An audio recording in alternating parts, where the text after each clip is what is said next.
السلام علیکم ورحمۃ اللہ وبرکاتہ۔ ناظرین کرام، آپ دیکھ رہے ہیں پوڈ کاسٹ روشنی کا سفر۔ آج 5 رمضان المبارک 2025 کی جو ہے دوبارہ نشست ہماری ہوگی حضرت مولانا معاذ صدیقی نقشبندی شاذلی صاحب کے ساتھ، اور ہمارا یہ سلسلہ آخر رمضان تک انشاءاللہ چلتا رہے گا۔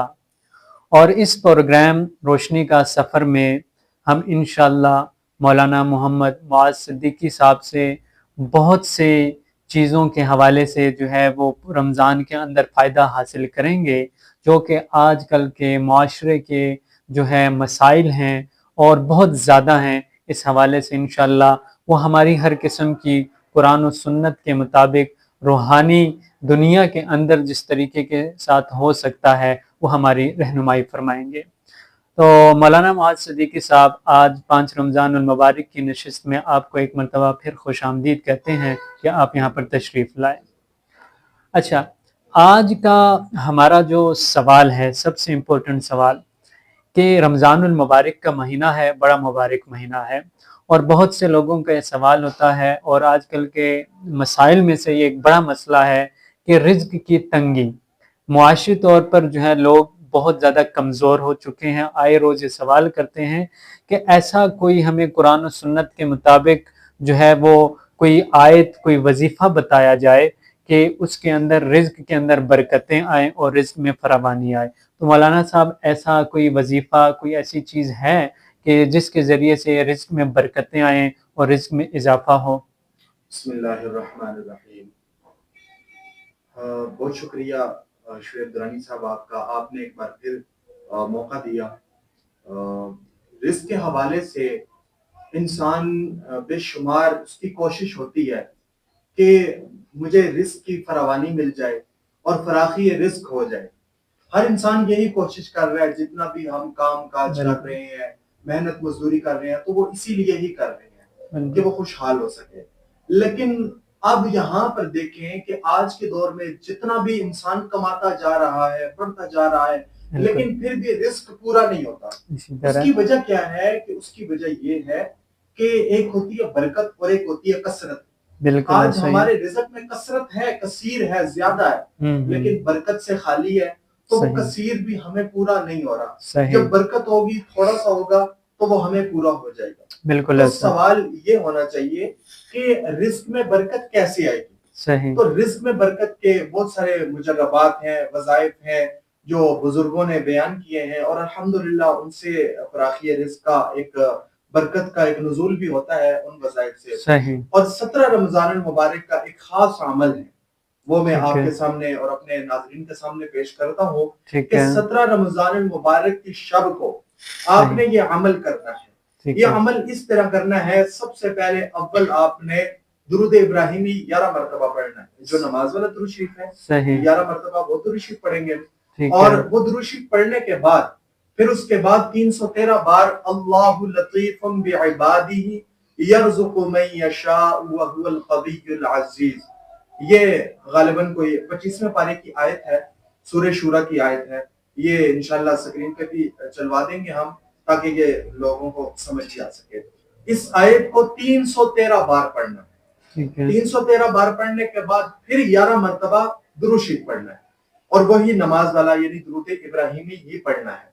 اب درود ابراہیمی پڑھنے کے بعد 100 مرتبہ وَلْيَتَلَطَّفْ، یہ لفظ ہے وَلْيَتَلَطَّفْ، یہ سورہ کہف کا ہے، جہاں قرآن کا نصف ہوتا ہے، جہاں قرآن مجید نصف ہوتا ہے وہاں پر وَلْيَتَلَطَّفْ کا لفظ ہے۔ یہ لفظ، اس کے اندر بڑی برکت ہے اور بڑی قوت ہے روحانی طور پہ۔ بالکل، ایسے لفظ سے بھی پتہ چل رہا ہے کہ بڑا لطیف اور بڑا خوبصورت۔ ہاں بالکل، تو اس کا معنی بھی لطیف ہی بنتا ہے۔ تو وَلْيَتَلَطَّفْ، یہ 100 بار پڑھ لینا ہے یہ عمل، اور اس کے بعد آپ نے اپنے پاس چاول کے دانے لے لیں، رائی کے دانے لے لیں، تقریباً کوئی 11 دانے لے لیں، اور ان کے اوپر یہ دم کر دیں۔ اب جہاں پر مرد حضرات ہیں وہ اپنے بٹوے میں، پرس میں جہاں پیسے رکھتے ہیں تو وہاں پر وہ رکھ دیں اس کو، اور خواتین جو ان کا جو پرس ہوتا ہے